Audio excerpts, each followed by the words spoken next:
For this episode of Road Trip Iowa, Hey, what's going on? we're traveling Iowa's portion of the Great River Road, from Dubuque to Davenport. We'll visit riverside communities, thriving with history, enterprise, and art. I want people to feel like antiques, that word, isn't intimidating. Next on Road Trip Iowa. Quickstar is proud to be a part of Iowa communities across the state. Family-owned for over 50 years, we're dedicated to treating our guests, employees, and communities as we would like to be treated. Musco Lighting is an Iowa company that travels across the U.S. and to more than 125 countries to light community recreation fields, stadiums, airports, monuments, and more. While our reach is global, we're committed to our local communities.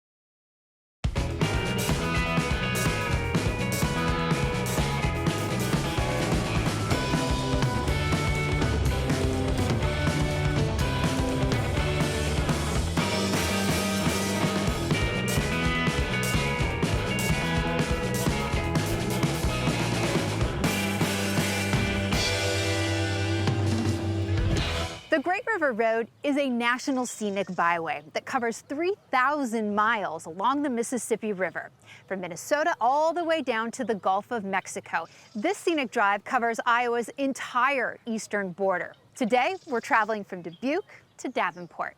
Let's take a look at our itinerary. We'll spread our wings at a state park in Bellevue, get a scenic view of Iowa's only island city, explore Iowa's history in the logging industry, and we pick through the highlights of a thriving community. We begin just south of Dubuque at the Mines of Spain, where history is revealed in layers.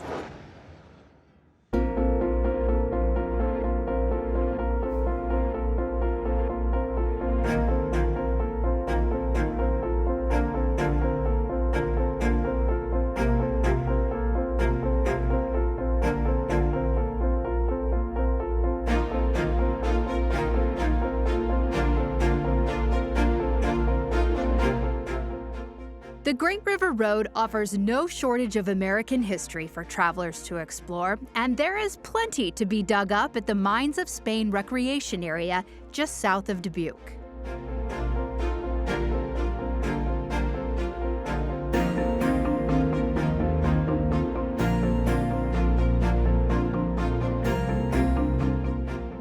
Nearly 1,500 acres of woodlands, wetlands, prairies, and limestone bluffs invite travelers to take in the area's history with breathtaking views of the Mississippi River.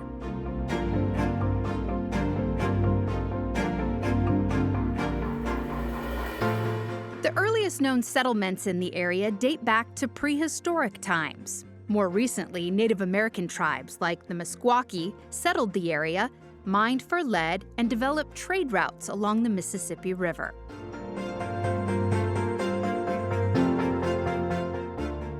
Mining was expanded after the arrival of Iowa's first European settler, Julian Dubuque, in 1788. A land grant deal with the regional governor allowed Dubuque to mine nearly 1,400 Spanish-owned acres and stipulated that the area be called Mines of Spain.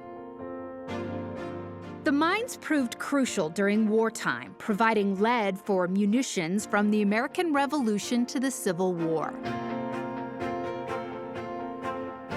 Today, Great River Road travelers can dig deeper into the history thanks to 6 miles of hiking trails. The Horseshoe Bluff Nature Trail provides sightseers with a diverse list of views.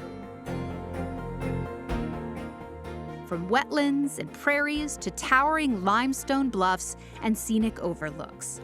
Interpretive signs along the trail guide hikers through the Mines of Spain's unique geological history.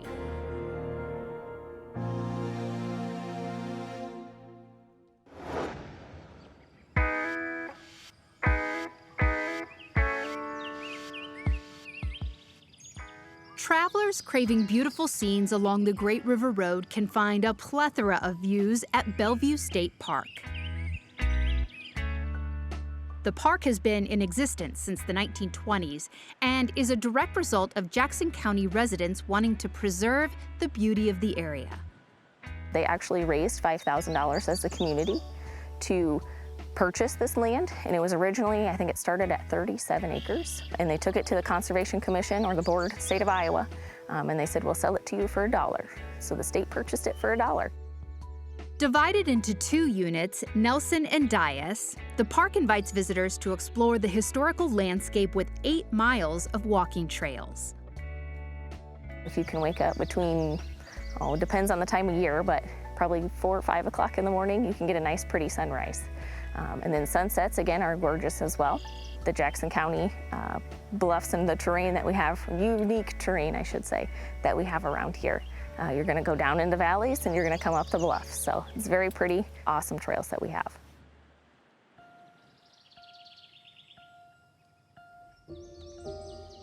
One particular area drawing interest from visitors is the 1-acre butterfly sanctuary in the park's Nelson unit. All these flowers, our primary purpose is to attract pollinators. So they're not all necessarily native to the state, but they do attract pollinators to the area.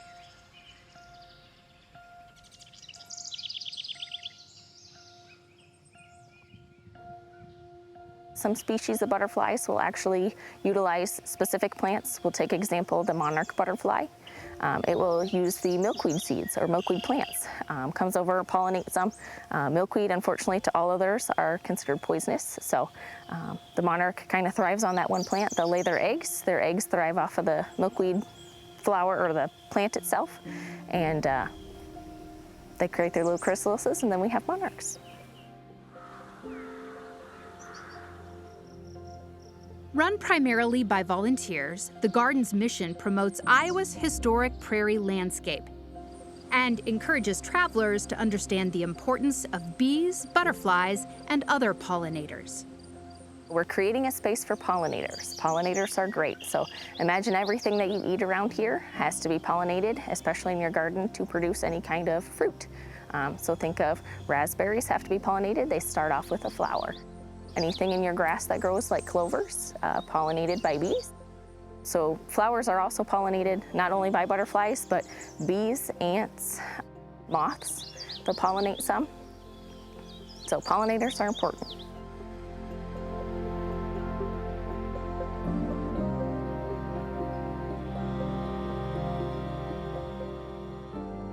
The park also provides a scientific side to one of its more prominent pollinators, the monarch butterfly.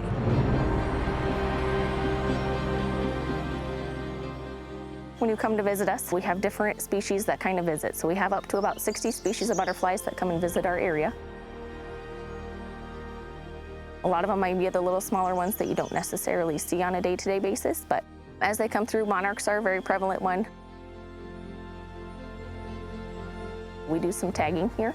We work with volunteers. We'll tag them to assist in conservation efforts, just to kind of see what we can find out about monarchs and as they go across and make their way down to Mexico and their way back. Whether you want to learn about the limestone bluffs of Jackson County or the diverse prairie plant life along the Mississippi River, Bellevue State Park is home to many learning opportunities for Great River Road travelers.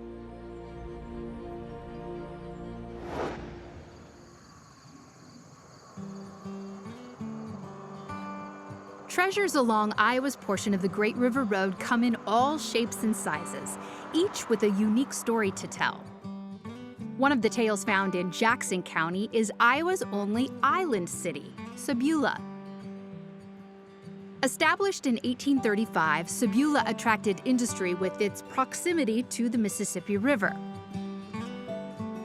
The town underwent a dramatic transformation in the 1930s when the construction of Lock and Dam 13, downstream in Clinton, flooded the wetlands and lowlands around Sabula, creating Iowa's only island city and the Sabula Lakes. The U.S. Census Bureau counts Sabula's population as close to 500 residents. That number climbs throughout the year as birds and birdwatchers arrive to explore nearby marshes and wetlands.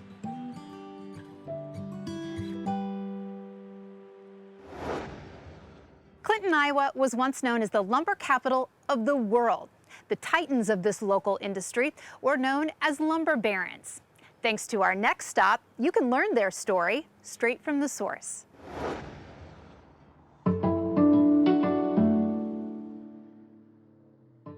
Journeys along the Great River Road National Scenic Byway provide travelers with a front row seat to the Mississippi River's role in shaping the West. A great learning stop can be found in Clinton at the Sawmill Museum. A lot of people don't know that Clinton is actually a big part of the entire country's lumber industry, especially in the late 1800s. The Sawmill Museum is basically conceived to tell that story and share it with people around here. From the 1850s to 1900s, Clinton, Iowa played a critical role in the western expansion of the country. Clinton is right here on the Mississippi River. We're kind of one of the more older towns in Iowa, just with the exploration of people moving westward. And so with the lumber industry, we were kind of really in the right place, right time, right here on the Mississippi. You know, we're in between like Minneapolis and St. Louis, and then also Chicago and Omaha, and then further west. The Sawmill Museum provides visitors with a hands-on experience through a variety of exhibits. We have a lot of really fun things, especially for interactive for kids. We have our cabins if you want to try and get an idea of life at a lumber camp when they were cutting down the trees. Now, gentlemen, look sharp. We have animatronics of our lumber barons where you can come and watch a show. We have a really fun interactive water table where you can go and simulate what it was like for rafters going down the river, bringing the lumber from the lumber camps down to the sawmills here in Clinton. And we also have a really fun interactive video game of that log raft ride where you get to control your own log raft and try and get down to Clinton with losing as few of your logs and your people as possible. A staff of volunteers helps the Sawmill Museum stay afloat in numerous ways. We actually have people who are volunteers. They come in, they help with fixing and building some of the things for the museum. Some of them actually also use the equipment to build some of the things that we sell in our gift shop. Kids love it here. There's so much for them to like do and play. Even though it's kind of a small museum, we make sure that there's a lot of engaging and interactive things that they can do. Here at the Sawmill Museum, we do kind of want to unearth it for people to know. A lot of people aren't necessarily aware of exactly what happened. We're known as like the lumber capital of the world, but a lot of people don't know exactly what that means or what happened here. So it's kind of our mission to bring that local history to light for people that live here, people traveling to learn about it.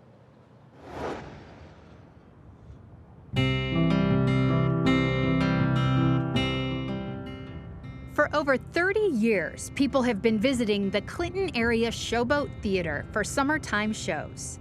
The Showboat has been a rich part of Clinton for quite a few years now.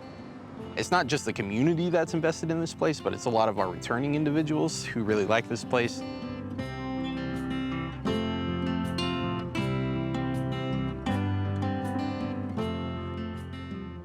In the 1990s, the boat was dry docked as part of a flood mitigation project from the Army Corps of Engineers. After being permanently moored in the dike, the Showboat became ingrained into the landscape of the city of Clinton and the hearts of the community.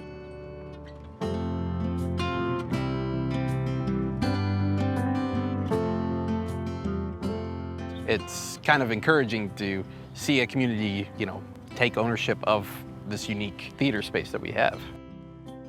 Those traveling on the Great River Road can catch a show at the Clinton area Showboat Theater in the summer months from mid-June through the first week in August.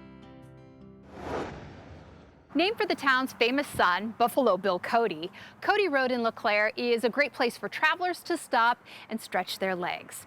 With restaurants, boutiques, and even celebrities, this riverfront offers plenty of local culture to explore.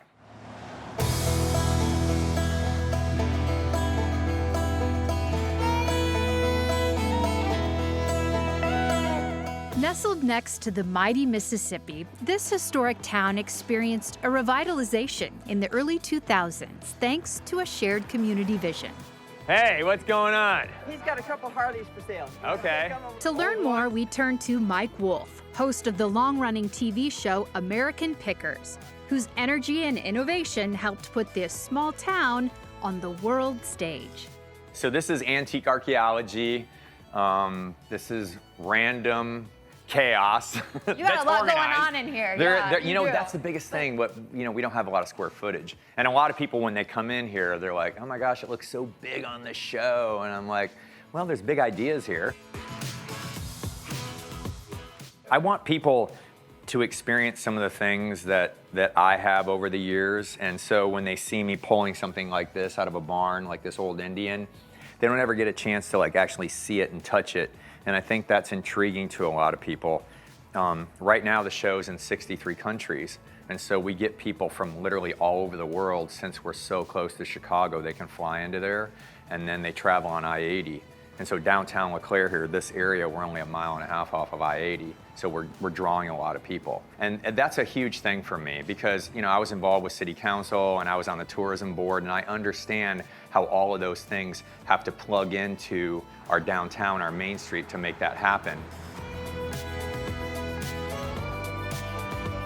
Okay, so we built this building about 7 years ago because obviously you could see there wasn't a lot of space next door.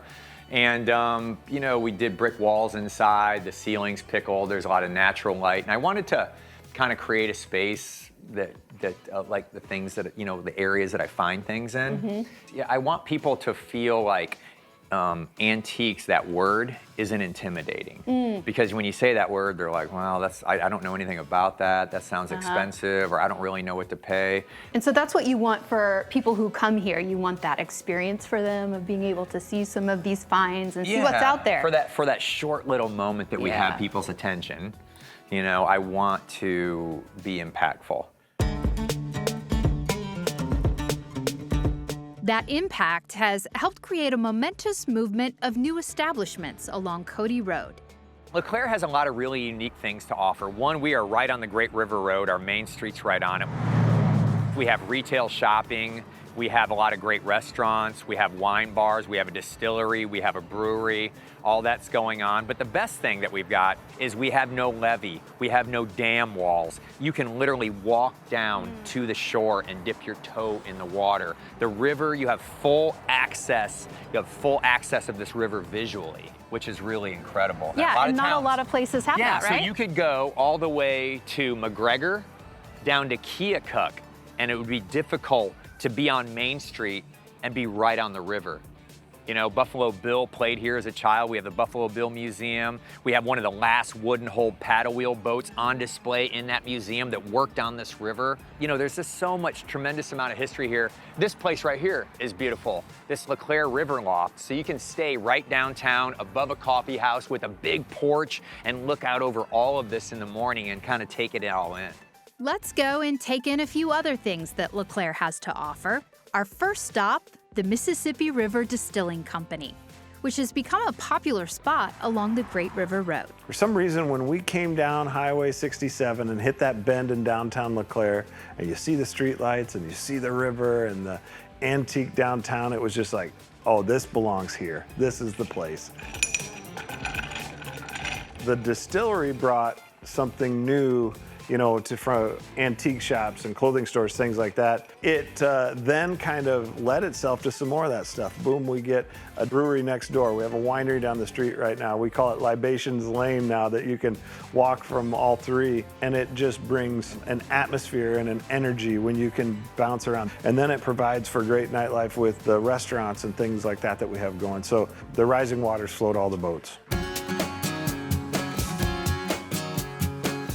Right now, we're at the north part of the downtown in LeClaire. My wife and I, Kim, decided to purchase this last May, and it's Route 67 shops. We have 4 tenants in here. We've got Buttercup Candles, the Nest Modern Day General Store, the Clothing Company, and then we have Cody Rose Flower Company as well. This property, which has been underutilized for such a long period, is really a key piece to utilize what's here, not let it sit empty for a number of years, and really try to bring in a younger crowd into LeClaire with giving them an opportunity of a storefront.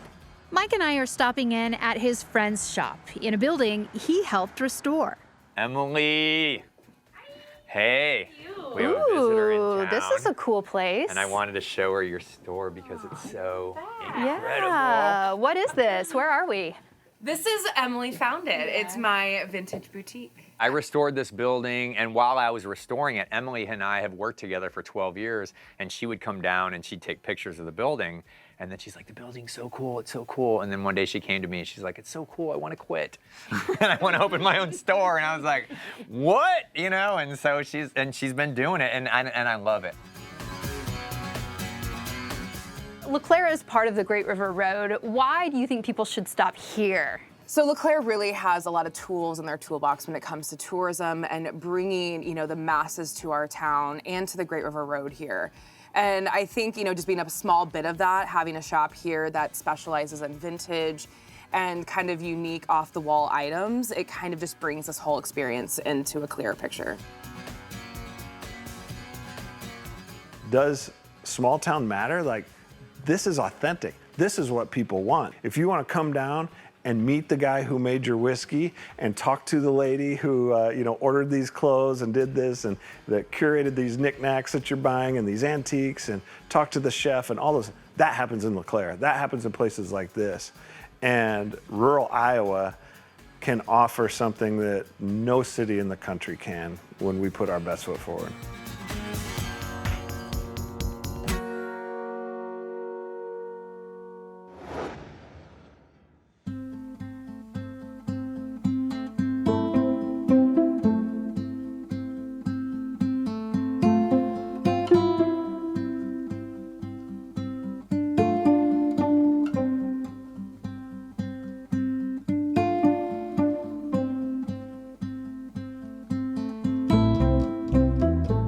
The Figge Art Museum is the premier art and arts education facility between Chicago and Des Moines. Art lovers traveling along the Great River Road in Davenport have plenty of subjects to enjoy with a stop at Figge Art Museum.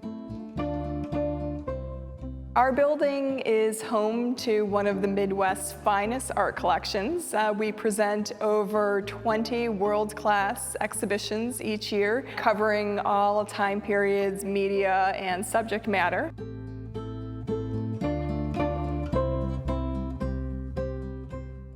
The museum was founded in 1925 when the city of Davenport received a donation of over 300 paintings. Today, the Figge Art Museum houses collections from Spanish and European art to 19th and 20th century works by American artists. We really think that it's important to not only serve people within our walls, but to meet people where they're at, and that's something that we strive to do. Along with showcasing many unique works, the Figge Art Museum provides workshops and cultural partnerships with Ballet Quad Cities, Quad City Symphony, and Quad City Arts to further enrichment opportunities for its visitors.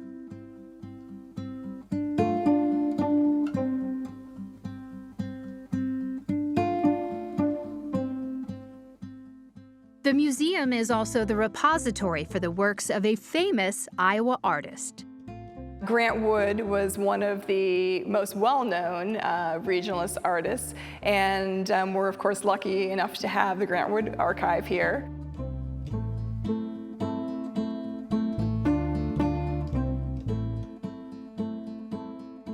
The archive encompasses 249 pieces of art and memorabilia from Iowa's most celebrated painter.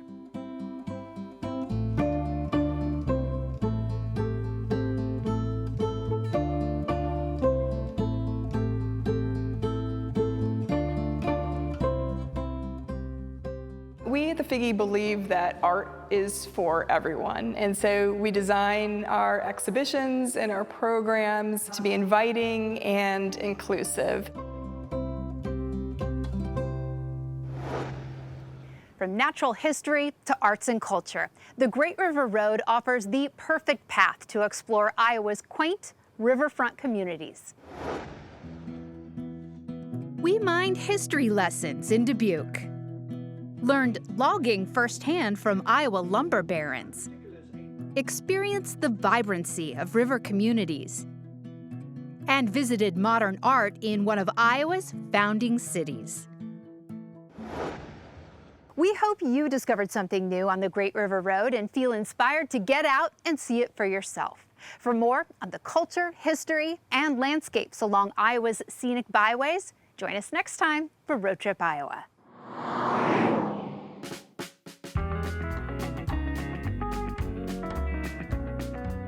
Iowa. I. Interesting. O. Opportunity. W. Wow. A. Awesome. Achievement. Awesome. PBS. Iowa Public Television.